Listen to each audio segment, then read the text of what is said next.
Vocab भैया में आपका स्वागत है। हाँ जी, स्वागत है। जहाँ होती है वोकैब हुई अब और आसान। बिल्कुल।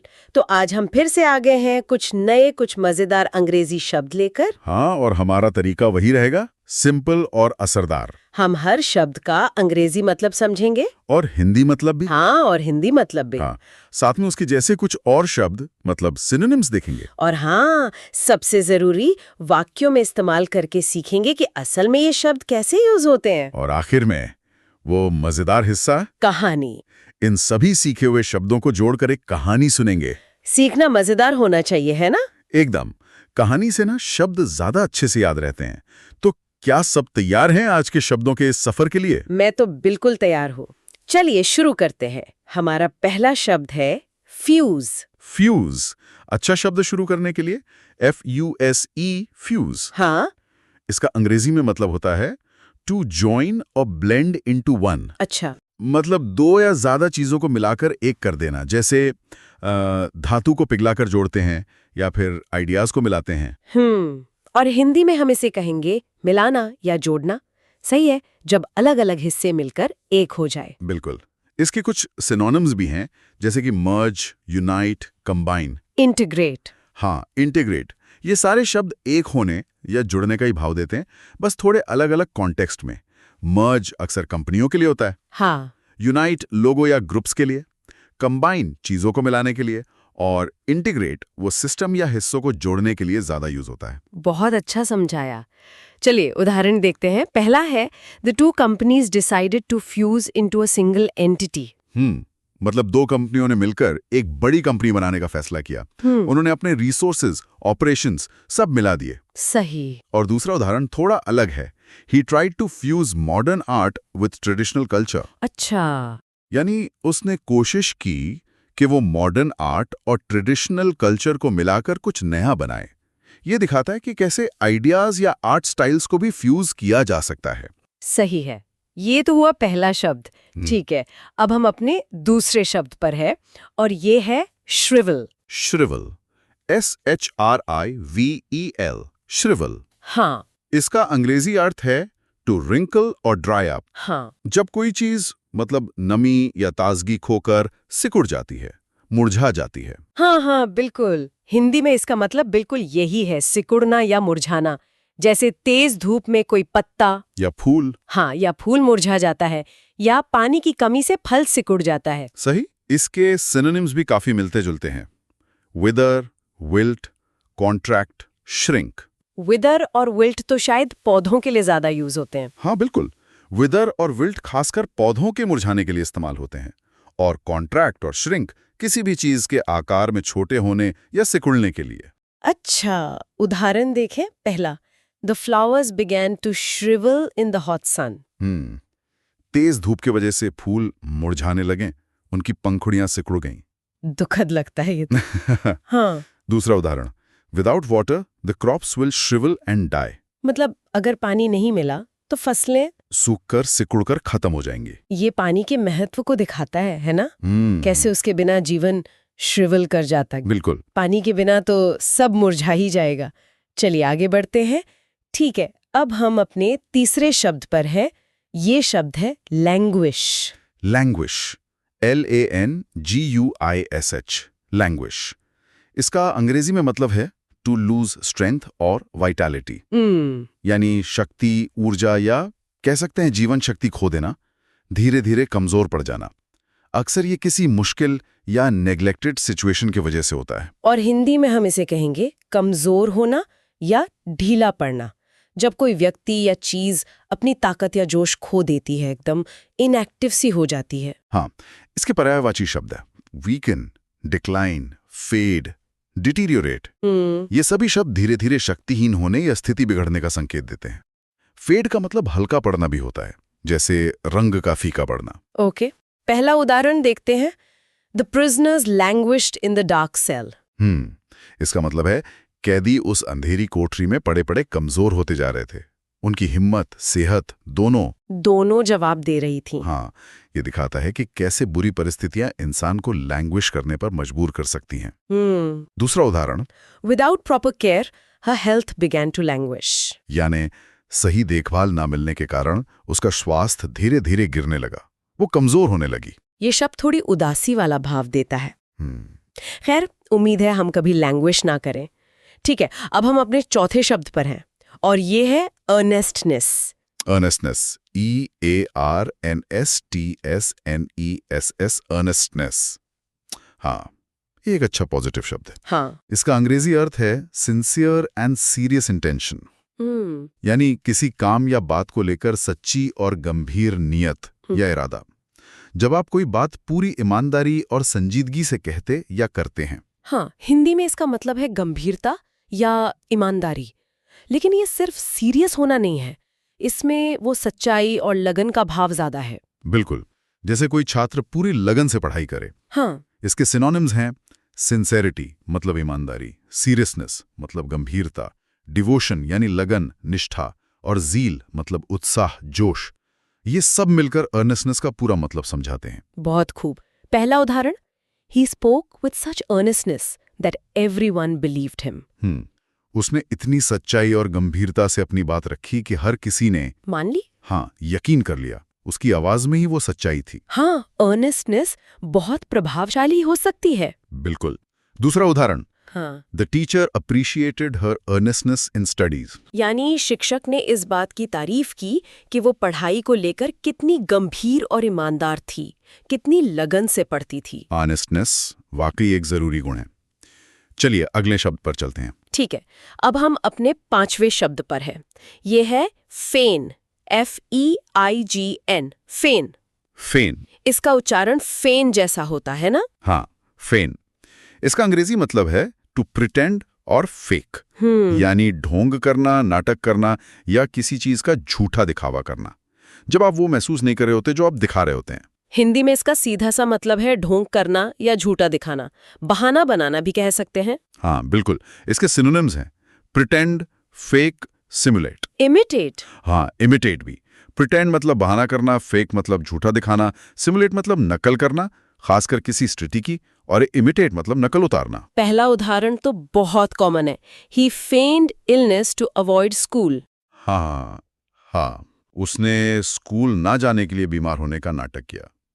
मुझे लगता है बचपन में कभी ना कभी ये ख्याल सबके मन में आता है। शायद। दूसरा उदाहरण, she tried to feign interest though she was bored. उसने रुचि दिखाने का ढोंग करने की कोशिश की, हालांकि असल में वो बहुत ऊब चुकी थी। हाँ, कभी कभी करना पड़ता है पोलाइट बने रहने के लिए। हाँ, सामाजिक परिस्थितियों में। चलिए अब आधे रास्ते आ गए। ठीक है, अब हम अपने छठे शब्द पर हैं। ये शब्द है फ्लीटिंग। Fleeting, FLEETING, fleeting. हाँ, इसका अंग्रेजी अर्थ है lasting for a very short time, मतलब बहुत ही कम समय के लिए टिकने वाला। हाँ, क्षण भर का, पलक झपकती गुजर जाए। हिंदी में इसे कहेंगे क्षणिक या थोड़े समय का, जैसे हवा का झोंका। बिल्कुल।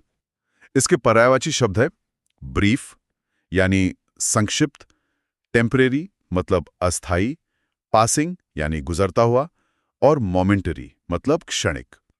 ये सभी शब्द किसी चीज के अल्पकालिक होने को दिखाते हैं। पहला उदाहरण बहुत गहरा है, childhood is a fleeting phase of life. बचपन जिंदगी का एक ऐसा दौर है जो बहुत जल्दी बीत जाता है, एक क्षणिक अवस्था, पता ही नहीं चलता कब निकल गया। सच में। और दूसरा उदाहरण भावनाओं से जुड़ा है। His Joy was fleeting, soon replaced by worry. उसकी खुशी बस पल भर की थी, क्षणिक थी। हाँ, और जल्द ही उसकी जगह चिंता ने ले ली। ये दिखाता है कि सुख या दुख के पल कितने फ्लीटिंग हो सकते हैं। जीवन में बहुत सी चीजें फ्लीटिंग होती हैं, उन्हें संजो कर रखना चाहिए। चलिए अगले शब्द की ओर बढ़ते हैं। ठीक है, अब हम अपने सातवें शब्द पर हैं और ये है फोर्टिफाई। Fortify, FORTIFY, fortify. इसका अंग्रेजी में मतलब है टू स्ट्रेंथन और प्रोटेक्ट, मजबूत करना। हाँ, किसी चीज को मजबूत करना, ताकतवर बनाना या उसकी सुरक्षा बढ़ाना। ये शारीरिक मजबूती भी हो सकती है और मानसिक भी। अच्छा, हिंदी में इसका अर्थ है मजबूत करना या सुदृढ़ करना, जैसे किले की दीवारों को मजबूत करना। हाँ, वो इसका एकदम शाब्दिक अर्थ है। इसके सिनोनिम्स हैं स्ट्रेंथन, रीइंफोर्स, सिक्योर। सपोर्ट। हाँ, सिक्योर, सपोर्ट। स्ट्रेंथन मतलब मजबूत करना, रीइंफोर्स मतलब और मजबूत करना, सहारा देना, सिक्योर मतलब सुरक्षित करना और सपोर्ट मतलब सहारा देना। पहला उदाहरण वही किले वाला है, soldiers worked to fortify the castle walls. यानी सैनिकों ने महल की दीवारों को और ज्यादा मजबूत बनाने के लिए काम किया, पत्थर लगाकर या मरम्मत करके। सही। और दूसरा उदाहरण थोड़ा अलग है, ये आंतरिक मजबूती की बात करता है। She drank coffee to fortify herself before the exam. अच्छा। उसने परीक्षा से पहले खुद को ताकत देने के लिए, मजबूत महसूस करने के लिए कॉफी पी। यहाँ फोर्टिफाई का मतलब है खुद को मानसिक या शारीरिक रूप से तैयार करना, हिम्मत जुटाना। हाँ, हिम्मत जुटाना। आजकल वो फोर्टिफाइड फूड भी आता है ना, विटामिन वाला। हाँ, अच्छा पॉइंट है। खुद को फोर्टिफाई करना भी जरूरी है। अब अगले शब्द पर आते हैं, ठीक है? अब हम अपने 8वें शब्द पर हैं। शब्द है प्रेवलेंट। Prevalent, PREVALENT, prevalent. इसका अंग्रेजी अर्थ है वाइड स्प्रेड और कॉमनली अकरिंग। यानी कोई चीज जो बहुत फैली हुई हो, आम हो। हाँ, या किसी खास जगह या समय में बहुत ज्यादा पाई जाती हो। हिंदी में इसे कहेंगे व्यापक या प्रचलित, जो चीज आसानी से देखने को मिल जाए, जिसका चलन हो। बिल्कुल। इसके सिनोनिम्स हैं वाइड स्प्रेड, कॉमन, पॉपुलर। हालांकि प्रेवलेंट हमेशा पॉपुलर नहीं होता। हाँ, ये जरूरी नहीं। और फ्रीक्वेंट मतलब अक्सर होने वाला। पहला उदाहरण आजकल की एक बड़ी समस्या से जुड़ा है। Pollution is prevalent in big cities. बड़े शहरों में प्रदूषण बहुत आम बात है, ये व्यापक रूप से फैला हुआ है। चिंताजनक है ये। हाँ, बिल्कुल। दूसरा उदाहरण इतिहास से है। Superstitions were prevalent in ancient times. मतलब प्राचीन काल में अंधविश्वास बहुत ज्यादा फैले हुए थे। हाँ, आम बात है। ये दिखाता है कि कैसे विचार या मान्यताएं भी प्रेवलेंट हो सकती हैं। सही कहा। जो चीज प्रेवलेंट हो, जरूरी नहीं कि वो अच्छी ही हो। अब 9वें शब्द की बारी। ठीक है, अब हम अपने 9वें शब्द पर है। ये शब्द है फर्टिव। फर्टिव, FURTIVE, फर्टिव। इसका उच्चारण फर्टिव जैसा है। फर्टिव। ओके। इसका अंग्रेजी अर्थ है done secretly to avoid notice. चोरी छिपे। हाँ, कोई काम या हरकत जो चोरी छिपे चुपके से की जाए ताकि किसी का ध्यान न जाए। इसमें अक्सर कुछ गलत या छिपाने लायक करने का इरादा होता है। हिंदी में मतलब हुआ चोरी छिपे किया गया या गुप्त, जब कोई नजरें बचाकर कुछ करता है। बिल्कुल। इसके सिनोनिम्स हैं सीक्रेट, हिडन, स्टेल्थी। क्लैंडस्टाइन। हाँ, क्लैंडस्टाइन। सीक्रेट मतलब गुप्त, हिडन मतलब छिपा हुआ, स्टेल्थी मतलब चुपके से दबे पांव, और क्लैंडस्टाइन मतलब गुप्त, अक्सर अवैध। ये शब्द गोपनीयता और छिपाव का भाव देते हैं। स्टेल्थी ज्यादातर चाल या मूवमेंट के लिए इस्तेमाल होता है। अच्छा, पहला उदाहरण है he cast a furtive glance at the diary.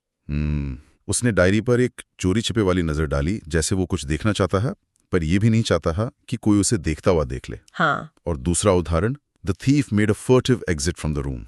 चोर चुपके से किसी की नजर में आए बिना कमरे से निकल गया। हाँ, जैसा आपने कहा, फर्टिव हरकतें अक्सर शक पैदा करती हैं। हाँ, फर्टिव शब्द सुनते ही लगता है कुछ गड़बड़ है। चलिए अब आज के आखिरी शब्द पर आते हैं। ठीक है, अब हम अपने 10वें और आखिरी शब्द पर है।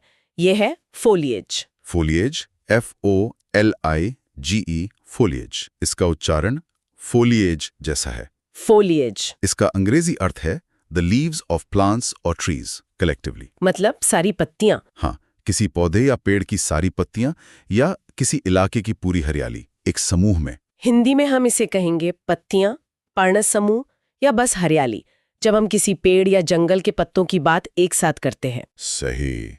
इसके सिनोनिम्स हैं लीव्स मतलब पत्तियां, ग्रीनरी मतलब हरियाली, वेजिटेशन मतलब वनस्पति, श्रब्स मतलब झाड़ियां। ये फोलिएज का हिस्सा हो सकती हैं। फोलिएज आमतौर पर पत्तों के समूह को दर्शाता है। पहला उदाहरण बहुत खूबसूरत है। The autumn foliage looked golden and red. हाँ, पतझड़ के मौसम में पेड़ों की पत्तियां सुनहरी और लाल दिख रही थीं। कितना मनमोहक दृश्य होता है वो। बिल्कुल। दूसरा उदाहरण, dense foliage covered the old house. यानी घनी पत्तियों और बेलों ने उस पुराने घर को लगभग ढक लिया था, जिससे वो रहस्यमयी लग रहा था। हाँ। वाह, तो ये थे हमारे आज के 10 शब्द। फ्यूज, श्रिवल, लैंग्विश, अर्नेस्टनेस, फेन, फ्लीटिंग, फोर्टिफाई, प्रेवलेंट, फर्टिव और फोलिएज। काफी दिलचस्प शब्द सीखे आज हमने। हाँ, और अब समय है इन शब्दों को एक कहानी में पिरोने का। हाँ, इससे ये शब्द और अच्छे से याद रहेंगे। बिल्कुल। तैयार हैं सुनने के लिए? बिल्कुल, मैं सुनने के लिए उत्सुक हूँ। तो सुनिए, एक गांव था जो बहुत घने हरे भरे फोलियत से घिरा हुआ था। ऐसा लगता था मानो प्रकृति ने उसे अपनी गोद में छिपा रखा हो। लेकिन इस खूबसूरती के पीछे एक दुख छिपा था। गांव सूखे की मार झेल रहा था और धीरे धीरे लैंग्वेज कर रहा था। ओह, खेत बंजर होने लगे थे और बेचारा धूप में फसलें बेबस होकर श्रिवल जाती थी। लोगों के चेहरे पर चिंता की लकीरें और गहरी होती जा रही थी। गांव में निराशा काफी प्रिवेलेंट हो चुकी थी। इसी गांव में अर्जुन नाम का एक नौजवान रहता था। उसमें गजब की अर्नेस्टनेस थी, एक सच्ची लगन थी अपने गांव के लिए कुछ करने की। अच्छा। उसका मानना था कि अगर सब मिलके अपने प्रयासों को फ्यूज कर दें तो इस मुश्किल से निकला जा सकता है।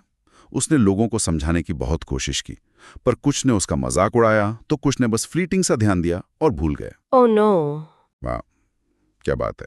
एक शाम एक अजनबी थका हारा गांव में आया। वो थोड़ा सहमा हुआ लग रहा था और उसकी नजरें थोड़ी फर्टिव थीं, जैसे वो किसी से बचना चाह रहा हो। ज्यादातर गांव वालों ने उसे अनदेखा कर दिया, पर अर्जुन ने उसे पानी पिलाया और खाने को पूछा। बातों बातों में पता चला कि वो यात्री एक ऐसे गांव से आया था जहां उन्होंने नहरें बनाकर सूखे को हराया था। उसने अर्जुन को जमीन को पानी सहेजने के लिए फोर्टिफाई करने के कुछ तरीके बताए। अरे वाह। अर्जुन की आंखों में चमक आ गई। उसने तुरंत ये विचार गांव वालों से साझा किया। कुछ लोगों ने हामी तो भरी, पर साफ लग रहा था कि वो बस काम से बचने के लिए रुचि फेन कर रहे थे, ढोंग कर रहे थे। हाँ, ढोंग। अर्जुन ने सोचा, इनका क्या करूं? तभी उसे एक मजाक सूझा। उसने कहा, हाँ, जो लोग सिर्फ नाटक कर रहे हैं उन्हें सबसे मुश्किल काम दिया जाएगा, जैसे बादलों को फूंक मारकर यहां लाना। सब हंस पड़े। माहौल थोड़ा हल्का हुआ। फिर अर्जुन ने कुछ गिने चुने साथियों के साथ काम शुरू किया, जिनमें वही सच्ची ऑनेस्टी थी। उन्होंने दिन रात मेहनत की। आखिरकार उनकी मेहनत रंग लाई। नहरों से पानी खेतों तक पहुंचा।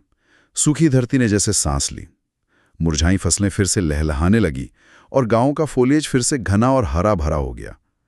जो गांव कल तक लैंग्वेज कर रहा था, आज उसमें जिंदगी लौट आई थी। वाह, क्या कमाल की कहानी थी। इसमें तो सारे शब्द आ गए और वो मोटिवेशनल कोट और मजाक भी कितने सही ढंग से फिट हुए। कहानी सुनकर शब्द और उनके मतलब बिल्कुल साफ हो गए। हाँ, यही तो मकसद था। कहानी के जरिए सीखना आसान और यादगार हो जाता है। अर्जुन की ऑनेस्टनेस में कमाल कर दिया। बिल्कुल। तो चलिए एक बार जल्दी से आज के 10 शब्दों को याद कर लेते हैं। फ्यूज, मिलाना, जोड़ना। श्रिवल, सिकुड़ना, मुरझाना। लैंग्वेज, कमजोर होना, ढीला पड़ना। ऑनेस्टनेस, गंभीरता या ईमानदारी। फेन, ढोंग करना, झूठा दिखाना। फ्लीटिंग, क्षणिक, थोड़े समय का। फोर्टिफाई, मजबूत करना, सुदृढ़ करना। प्रेवलेंट, व्यापक, प्रचलित। फर्टिव, चोरी छिपे किया गया, गुप्त। और फोलिएज, पत्तियां, हरियाली। बहुत बढ़िया। अब हमारे श्रोताओं के लिए एक मजेदार सवाल। आज सीखे लिए शब्दों में से कौन सा शब्द सबसे अनोखा या दिलचस्प लगा और क्यों? या फिर क्या इनमें से किसी शब्द को इस्तेमाल करके कोई मजेदार वाक्य बनाया जा सकता है? हाँ, सोचिएगा जरूर। हमें आपके जवाबों का इंतजार रहेगा। सुनने के लिए बहुत बहुत धन्यवाद। वो क्या भैया से और अधिक मजेदार एपिसोड्स के लिए हमें सब्सक्राइब करना न भूलें। मिलते हैं अगले एपिसोड में।